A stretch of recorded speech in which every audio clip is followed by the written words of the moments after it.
দুর্নীতি মামলায় খালাস পেলেন তারেক জুবাইদা দম্পতি। সব মামলা থেকেই তারেকের রেহাই, কারামুক্ত হলেন জামায়াত নেতা আজহার। পল্টনে বিএনপির ৩ সংগঠনের তারুণ্যের সমাবেশে নেতাকর্মীদের ঢল। ভার্চুয়ালি যোগ দিয়েছেন তারেক, যানজটে স্থবির ঢাকা। প্রধান উপদেষ্টা দেশে ফেরার পর অধ্যাদেশ বাতিলের বিষয়ে সিদ্ধান্ত, দাবি আদায়ে কর্মকর্তা কর্মচারীদের নতুন কর্মসূচি ঘোষণা। এবং রাজধানীর বায়ু দূষণ কমাতে নগরবাসীর সচেতনতা জরুরি বললেন পরিবেশ উপদেষ্টা।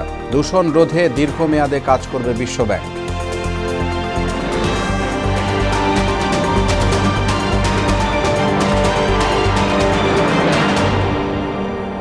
আসসালামু আলাইকুম। আমন্ত্রণ মোহনা সংবাদে এতক্ষণ শুনছিলেন শিরোনাম, সঙ্গে আছি মোহাম্মদ ওয়ালিউল্লাহ। এবার বিস্তারিত। দুর্নীতির মামলায় বিএনপির ভারপ্রাপ্ত চেয়ারম্যান তারেক রহমানের স্ত্রী ডাক্তার জুবাইদা রহমানকে ৩ বছরের সাজা থেকে খালাস দিয়েছেন হাইকোর্ট। আপিল না করলেও বিচারিক আদালতের সাজার রায় বাতিল হওয়ায় মামলার প্রধান আসামি তারেক রহমানও ৯ বছরের সাজা থেকে খালাস পেয়েছেন। বিচারপতি মোহাম্মদ খসরুজ্জামানের একক হাইকোর্ট বেঞ্চ বিকেলে এ রায় ঘোষণা করেন। সম্পদের তথ্য গোপন ও জ্ঞাত আয় বহির্ভূত সম্পদ অর্জনের অভিযোগে ২০০৭ সালের ২৬ সেপ্টেম্বর তারেক রহমান, স্ত্রী ডাক্তার জুবাইদা রহমান ও শাশুড়ি সৈয়দা ইকবাল মান্থ বানুর বিরুদ্ধে রাজধানীর কাফরুল থানায় মামলা করে দুর্নীতি দমন কমিশন দুদক। এই আপিল মঞ্জুর করেছেন, অর্থাৎ বেগম জুবাইদা রহমানের বিরুদ্ধে যে দণ্ডাদেশ ছিল সেটা থেকে উনি নির্দোষ সাব্যস্তে খালাস হয়েছেন। যদিও তারেক রহমান সাহেবের কোনো আপিল ছিল না, কিন্তু মাননীয় আদালতকে আমরা আমাদের supreme court, Pakistan supreme court, Indian supreme কোর্টের বিভিন্ন জাজমেন্ট দিয়ে আমরা দেখিয়েছি যে যদি মামলা এজ এ হোল দেখা যায় যে কারো বিরুদ্ধে প্রমাণ হয় নাই, সেক্ষেত্রে যারা আপিল করতে পারেননি তাদেরকেও আপনারা এইটার বেনিফিট, এই একুইটারের বেনিফিট তাকেও আপনারা দিতে পারেন।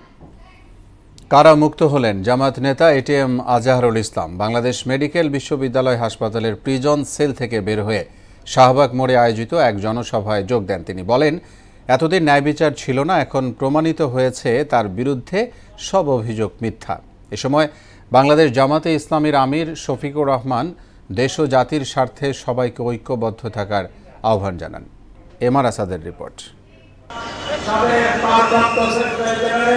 মঙ্গলবার রাতে সব আইনি প্রক্রিয়া শেষ হওয়ায় অপেক্ষা ছিল শুধু মুক্তি পাওয়ার। বুধবার সকাল 9:30টায় বাংলাদেশ মেডিকেল বিশ্ববিদ্যালয় হাসপাতালের প্রিজন সেল থেকে বেরিয়ে শাহবাগ মোড়ে সমাবেশে যোগ দেন এটিএম আজহারুল ইসলাম। সমাবেশ মঞ্চে দাঁড়িয়ে নিজেকে স্বাধীন মুক্ত উল্লেখ করে বাকি জীবন দলীয় নেতাকর্মীদের সঙ্গে কাটানোর অঙ্গীকার করেন। এতদিন ন্যায় বিচার ছিল না, আদালতকে ব্যবহার করা হয়েছে। এই জন্য আশা করি আমরা সামনের দিনগুলোতে আমাদের আদালত জনগণের আশা আকাঙ্ক্ষা অনুযায়ী তারা জনগণের ন্যায় বিচার যাতে পায় সেই ব্যবস্থায় তারা করবেন।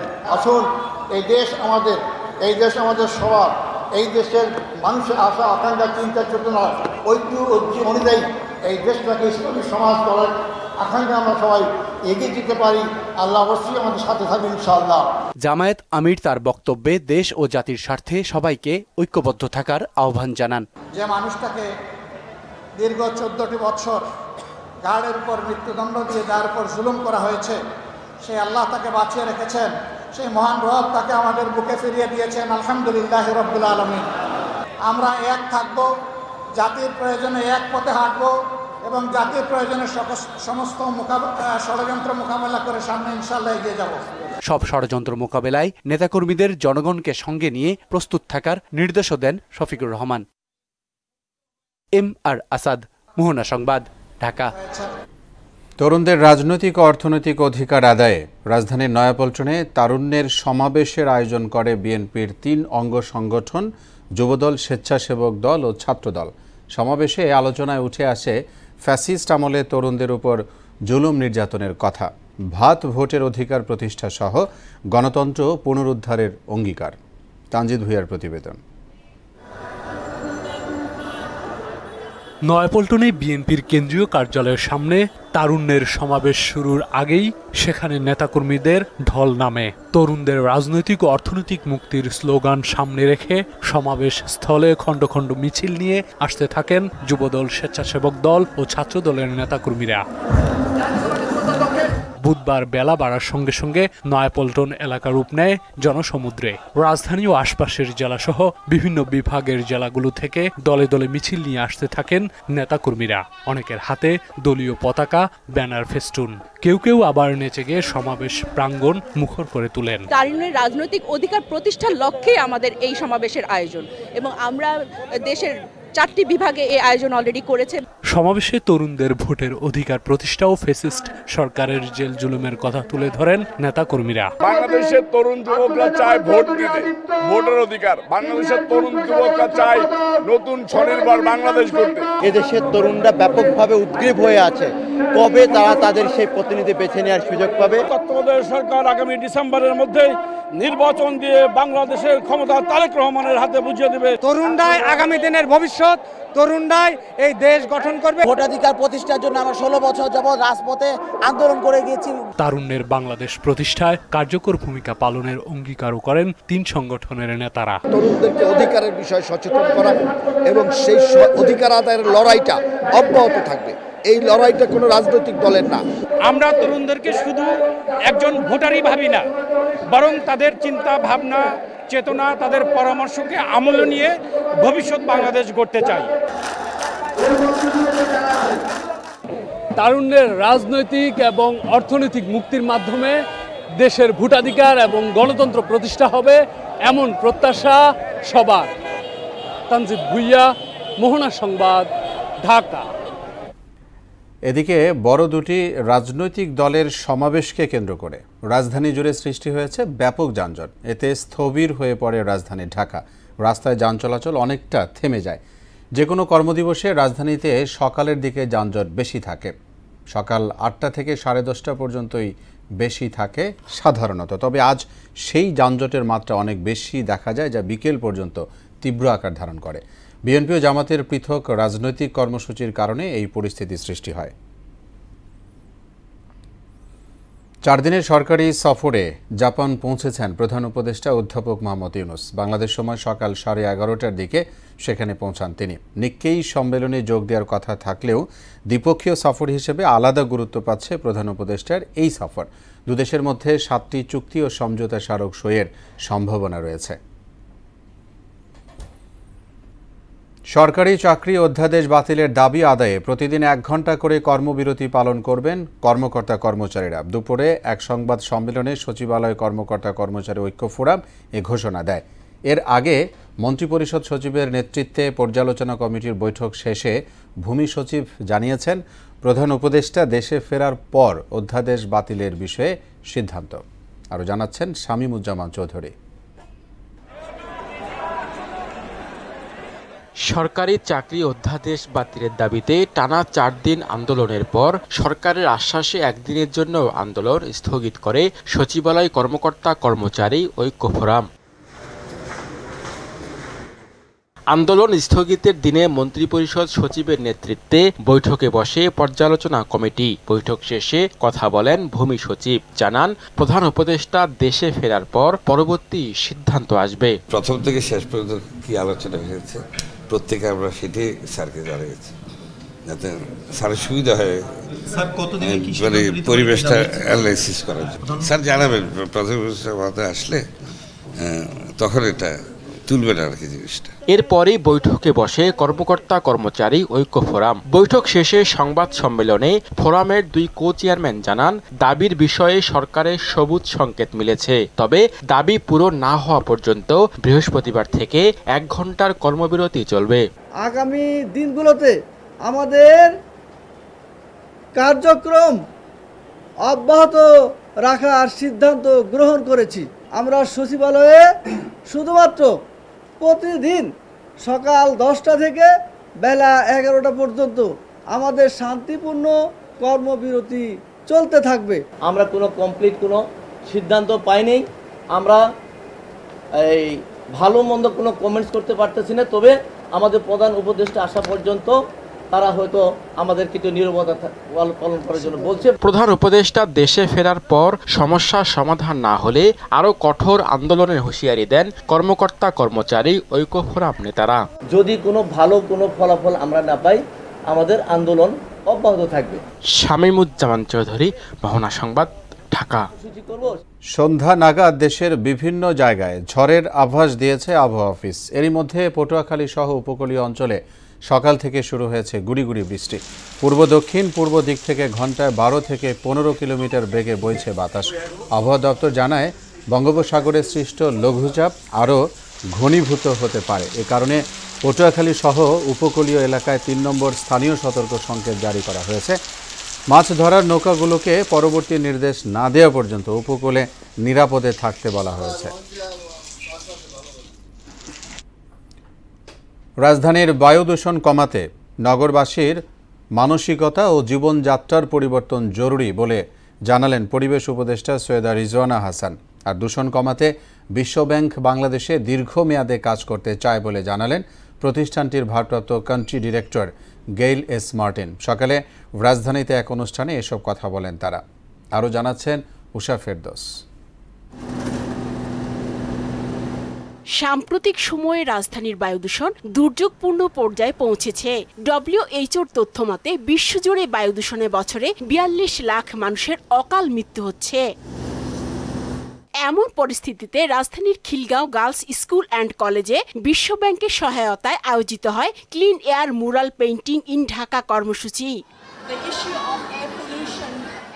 এতে যোগ দিয়ে বিশ্বব্যাংকের ভারপ্রাপ্ত country director Gail S Martin বলেন, ঢাকার বায়ু দূষণ রোধে পাশে থাকতে চায় বিশ্বব্যাংক। I just want to say that the World Bank is doing this regional initiative in South Asia where 9 of the 10 most polluted cities are from. And Dhaka is one of those. And through this initiative we are trying to raise awareness with the support of all of you here today. প্রধান অতিথির বক্তব্যে পরিবেশ, বন ও জলবায়ু পরিবর্তন উপদেষ্টা সৈয়দা রিজওয়ানা হাসান বলেন, বায়ু দূষণ একদিনে কমানো সম্ভব নয়। আমরা আপ্রাণ চেষ্টা করছি এবছর যেন দূষিত বাতাসে 1 নাম্বার অন্তত না হই, একটু নেমে আসি। কিন্তু একটা কথা মনে রাখতে হবে যে এই প্রক্রিয়াটা দীর্ঘমেয়াদী। এজন্য জনমত গঠনের মাধ্যমে সরকারের ওপর চাপ সৃষ্টির পরামর্শ দেন তিনি। কোনো সরকারি কাজ করে না যতক্ষণ পর্যন্ত জনমতের চাপ না থাকে। আর পরিবেশ এমন একটা বিষয় গণতন্ত্রের মতো, সেখানে সকলকেই একটা ভূমিকা পালন করতে হয়। দূষণের মাত্রা কমাতে তরুণদের এগিয়ে আসার আহ্বানও জানান উপদেষ্টা। তরুণ প্রজন্মই বাংলাদেশের আশার একমাত্র জায়গা। উষা ফেরদৌস, মোহনা সংবাদ, ঢাকা। কয়েকটি সংগঠনের কারণে সমাবেশ হওয়ায় রাজধানীতে যানজট বেড়েছে। এই মুহূর্তে নয়াপল্টন থেকে যানজটের খবর জানাতে যোগ দিবেন সহকর্মী ওবায়দুল হক মারুফ। মারুফ, রাজধানীর যানজটের আজকের পরিস্থিতি কি দেখছেন এই মুহূর্তে, ঠিক জানতে চাই।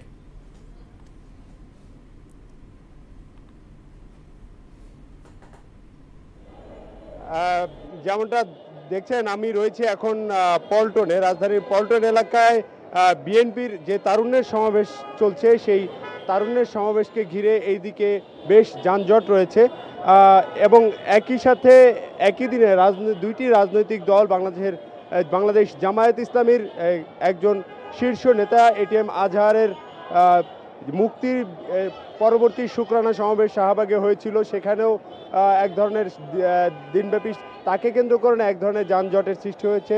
এবং এরপরে আবার একই দিনে পাশাপাশি আরও একটি বড় রাজনৈতিক দলের দুটি অঙ্গ সংগঠনের যে তারুণ্যের সমাবেশ, তাকে ঘিরেও পল্টন এবং এর আশপাশে এলাকায় তাদের যে সমাবেশের স্থল, তার ঢাকার বাইরে থেকে আগত যে বিভিন্ন নেতাকর্মীদের যে বাস রয়েছে, অন্যান্য গাড়িসহ বিভিন্ন গাড়ি রয়েছে, সেগুলো রাস্তার পাশে থাকায় এবং এ ধরনের একটি বড় সমাবেশ, পাশাপাশি দুটি সমাবেশ থাকায় রাজধানীবাসী এক ধরনের অস্বস্তিকর যানজটের মধ্যে পড়েছে। আমরা এই মুহূর্তে পল্টন মোড়ে দেখতে পাচ্ছি চতুর্দিকেই কম বেশি যানজট রয়েছে, তবে সেই যানজট দিনব্যাপী আরও বেশি ছিল। এখন অফিস সময়, ছুটির সময় এখন সেই যানজট আরও তীব্র হবে বলে আশঙ্কা করা যাচ্ছে। আমরা যদি একটু একজন ভাইয়ের কাছ থেকে জানতে চাই, আজকে সারাদিনে যানজটের অবস্থা কেমন দেখলেন, রাজধানীতে কি অবস্থা দেখলেন? না, যানজট তো অনেক, প্রচুর যানজট, যে কোনো রাস্তায় এখন যানজট। আমি আসছি রামপুরা থেকে, তো ওই যে মালিবাগের ওই পর্যন্ত জ্যাম, এদিকে কোনো গাড়ি আসতেছে না। যেমনটা শুনছিলেন, মালিবাগ কিংবা তেজগাঁও, 7 রাস্তা, একই সঙ্গে আমরা দেখেছি কারওয়ান বাজার, শাহবাগ, ফার্মগেট, এইদিকে নিউ মার্কেট এবং আশপাশের এলাকায় সর্বত্রই এক ধরনের যেই যানজটের সৃষ্টি হয়েছে তাতে অস্বস্তিতে রয়েছে বিভিন্ন শ্রেণী পেশার মানুষ। সব মিলিয়ে পল্টন এলাকায় যানজটের সর্বশেষ পরিস্থিতি আমার কাছে ছিল এরকম। জি মারুফ, ধন্যবাদ আপনাকে। দর্শক, পল্টন এলাকা থেকে যানজটের খবর নিয়ে বলছিলেন সহকর্মী ওবায়দুল হক মারুফ। পবিত্র জিলহজ মাসের চাঁদ দেখা এবং ঈদুল আজহার তারিখ নির্ধারণে আজ বৈঠকে বসছে জাতীয় চাঁদ দেখা কমিটি। সন্ধ্যায় ইসলামিক ফাউন্ডেশন বায়তুল মোকাররমের সভাকক্ষে বৈঠক বসবে। এতে সভাপতিত্ব করবেন ধর্ম বিষয়ক মন্ত্রণালয়ের উপদেষ্টা আফম খালিদ হোসেন। এদিকে মঙ্গলবার সন্ধ্যায় সৌদি আরবে জিলহজ মাসের চাঁদ দেখা গেছে, সেখানে ঈদ হবে 6 জুন। মোহনা টেলিভিশনের প্রয়াত ব্যবস্থাপনা পরিচালক আলহাজ জিয়াউদ্দিন আহমেদ মজুমদারের ৮ম মৃত্যুবার্ষিকী আজ। 2017 সালের এই দিনে মাত্র 38 বছর বয়সে পৃথিবীর মায়া ছেড়ে পরলোকে পাড়ি জমান তিনি। মৃত্যুবার্ষিকীতে জিয়াউদ্দিন আহমেদ মজুমদারকে শ্রদ্ধা ভরে স্মরণ করছে মোহনা পরিবার। আরও জানাচ্ছেন সুরাইয়া মুন্নি। জিয়াউদ্দিন আহমেদ মজুমদার সাবেক শিল্প প্রতিমন্ত্রী আলহাজ কামাল আহমেদ মজুমদারের বড় ছেলে। দায়িত্বে ছিলেন মোহনা টেলিভিশনের ব্যবস্থাপনা পরিচালকের। স্বপ্ন ছিল তার আকাশ ছোঁয়া। মোহনাকে দেখতে চেয়েছিলেন অন্যতম জনপ্রিয় টিভি চ্যানেল হিসেবে। দর্শক জনপ্রিয়তার শীর্ষে পৌঁছানোর লক্ষ্যে এগোচ্ছিলেন দৃঢ়তার সঙ্গে। মালিক শ্রমিক নয়, প্রতিষ্ঠানের কর্মকর্তা কর্মচারীদের ভাবতেন সহকর্মী। সংবাদ কিংবা অনুষ্ঠানমালা কিভাবে আরও ভালো করা যায় সে বিষয়ে দিক নির্দেশনার পাশাপাশি দিতেন দিল খোলা পরামর্শ। বাবা আলহাজ কামাল আহমেদ মজুমদার ছিলেন তার আদর্শ পুরুষ। ভীষণ রকমের ভালোবাসতেন মা এবং ছোট ভাই বোনদের। হৃদয় জুড়া ছিল একমাত্র মেয়ে মালিহার বসবাস। আদর করে তাকে ডাকতেন প্রিন্সেস। ছেলের অকাল মৃত্যুশোক বইতে হচ্ছে বৃহত্তর মিরপুরের উন্নয়নের উপকার আলহাজ কামাল আহমেদ মজুমদারকে। প্রতিনিয়ত ছেলের কবর জিয়ারত করা তার অভ্যাসে পরিণত হয়েছে। প্রয়াত জিয়াউদ্দিন আহমেদ মজুমদারের স্মরণে গড়ে তোলা হয়েছে বিভিন্ন প্রতিষ্ঠান। ঢাকা ধামরাইয়ে নিজস্ব জায়গায় মাদ্রাসা ও মসজিদের পাশাপাশি এতিমখানা গড়ে তুলেছেন তিনি। এসবের নামকরণ করা হয়েছে জিয়াউদ্দিন আহমেদ মজুমদারের নামে। মাত্রই 38 বছরের জীবন তার, অথচ এর মাঝেই উদারতা, বিচক্ষণতা আর ভালোবাসার বন্ধনে ঋণী করে যান আপনজন সহ বহু মানুষকে। মৃত্যুবার্ষিকীতে মোহনা টেলিভিশন পরিবারের পক্ষ থেকে আলহাজ জিয়াউদ্দিন আহমেদকে গভীর শ্রদ্ধা। সুরাইয়া মুন্নি, মোহনা সংবাদ, ঢাকা। মোহনা টেলিভিশনের প্রয়াত ব্যবস্থাপনা পরিচালক আলহাজ জিয়াউদ্দিন আহমেদ মজুমদারকে শ্রদ্ধা ভরে স্মরণ করছে মোহনা পরিবার। দিনটি উপলক্ষে বিকেলে মিরপুরে মোহনা ভবনে কোরআনখানি, মিলাদ ও দোয়া মাহফিলের আয়োজন করা হয়। মোনাজাতে মরহুমের আত্মার মাগফিরাত এবং পরিবারের সদস্যদের সুখ সমৃদ্ধি ও নেক হায়াত কামনা করা হয়। 2017 সালের এই দিনে মাত্র 38 বছর বয়সে পৃথিবীর মায়া ছেড়ে পরলোকে পাড়ি জমান তিনি। বাবুভাইকে যখনই বলি একটা ভালো কথা বলেছে, যে আমার আজকে ভাইয়ের স্বপ্ন ছিল, ভাই থাকলে খুশি হতো। বাবুভাই একই কথা বলে। তো আজকে উনি নাই, তো আমরা চাবো ওনার স্বপ্নটা যেন আমরা পূরণ করতে পারি। সবাই আমরা দোয়া করবো আল্লাহ যেন ওনার মাগফিরাত কামনা করে, জান্নাতবাসী করে। আন্তর্জাতিক প্রসঙ্গ। ইসরায়েলি বর্বরতায় গাজায় আরও শতাধিক ফিলিস্তিনি নিহত হয়েছে। এর মধ্যে ত্রাণ নিতে আসা 3 নিরস্ত্র মানুষকেও গুলি করে হত্যা করেছে নেতানিয়াহু সেনারা। এদিকে রাশিয়ার প্রেসিডেন্ট পুতিন আগুন নিয়ে খেলছেন বলে মন্তব্য করেছেন মার্কিন প্রেসিডেন্ট ডোনাল্ড ট্রাম্প। ওদিকে সরকারি অনুদান কাটছাঁট করায় ট্রাম্প প্রশাসনের বিরুদ্ধে মামলা করেছে সংবাদ মাধ্যম এনপিআর। ইশতিয়াক হোসেনের ডেস্ক রিপোর্ট। ইসরায়েলের বর্বরতায় ফিলিস্তিনের গাজা এখন মৃত্যুপুরী। চারিদিকে ছড়িয়ে ছিটিয়ে আছে ছিন্ন ভিন্ন মৃতদেহ। 2.5 মাসের অবরোধে উপত্যকাটিতে দেখা দিয়েছে তীব্র খাদ্য সংকট। আন্তর্জাতিক চাপের মুখে অবরোধ শিথিল করলেও সেনাদের পৈশাচিকতা কাটেনি। রাফা অঞ্চলে ত্রাণ নিতে আসা মানুষের উপর প্রকাশ্যে গুলি চালিয়ে 3 ফিলিস্তিনিকে হত্যা করেছে ইসরায়েলি সেনাবাহিনী। ঘটনার কড়া নিন্দা জানিয়েছে জাতিসংঘ। এর আগে বিভিন্ন আশ্রয়কেন্দ্রে চালানো বিমান হামলায় প্রাণ হারায় শখানেক ফিলিস্তিনি। টানা 19 মাস ধরে চলা তাণ্ডবে 54,000 ছাড়িয়েছে প্রাণহানি। এদিকে ইউক্রেন যুদ্ধ নিয়ে এবার রাশিয়ার প্রেসিডেন্ট ভ্লাদিমির পুতিনকে এক হাত নিয়েছেন মার্কিন প্রেসিডেন্ট ডোনাল্ড ট্রাম্প। সামাজিক মাধ্যম ট্রুথ সোশ্যালে পুতিন আগুন নিয়ে খেলছেন বলে মন্তব্য করেন তিনি। যুদ্ধবিরতি নিয়ে অশানুরূপ অগ্রগতি না হওয়ার জন্য রুশ প্রেসিডেন্টকে দায়ী করেন ট্রাম্প। বিদেশি শিক্ষার্থীদের জন্য ভিসা সাক্ষাৎকারের সময়সূচি সাময়িক স্থগিত করেছে যুক্তরাষ্ট্র। শিক্ষার্থীদের পরিচয় ও কর্মকাণ্ড সম্পর্কে সামাজিক যোগাযোগ মাধ্যমের তথ্য যাচাই বাধ্যতামূলক করার উদ্যোগ নেওয়ার কথা জানিয়েছেন মার্কিন পররাষ্ট্রমন্ত্রী মার্কো রুবিও। এদিকে সরকারি অনুদানে কাটছাঁট করতে ট্রাম্পের নির্বাহী আদেশের বিরুদ্ধে মামলা করেছে দেশটির সংবাদ মাধ্যম এনপিআর। গণমাধ্যমটির বিরুদ্ধে সংবাদ প্রচারে পক্ষপাতিত্ব করার অভিযোগ তুলেছেন মার্কিন প্রেসিডেন্ট। ইশতিয়াক হোসেন, মোহনা সংবাদ। এবারে খেলার খবর। ক্রিকেট 3 ম্যাচ সিরিজের প্রথম টি20তে মাঠে নামছে বাংলাদেশ ও পাকিস্তান দল। লাহোরে বাংলাদেশ সময় রাত 9টায় শুরু হবে খেলা। গেল কয়েকদিন আগে সংযুক্ত আরব আমিরাতের কাছে সিরিজ হারলেও পাকিস্তানের বিপক্ষে ভালো কিছু করার আশা বাংলাদেশের। এক ব্রিফিংয়ে টাইগার কাপ্তান লিটন জানিয়েছেন যে কোনো দলকে হারানোর সামর্থ্য আছে দলের। যদিও টি20 ফরম্যাটে এ পর্যন্ত 19 বার পাকিস্তানের সঙ্গে খেলে বাংলাদেশ জিতেছে মাত্র 3টিতে, তারপরেও বাংলাদেশকে হালকাভাবে নিচ্ছেন না পাক অধিনায়ক Salman. That we can beat anyone in the team, but still you have to play good cricket. I mean, our not focusing anything for opposition. We'll think what we did good past and what we did bad in past, so we can compromise and we'll think about that and go for it. How we play cricket. Very hard to mention one name in both departments because they have like quality players in both departments. They have very good bowlers who can win you a game, and when it's come to batting, they have very good batting side as well. এই ছিল এখনকার মতো। পরবর্তী সংবাদ রাত 9টায়।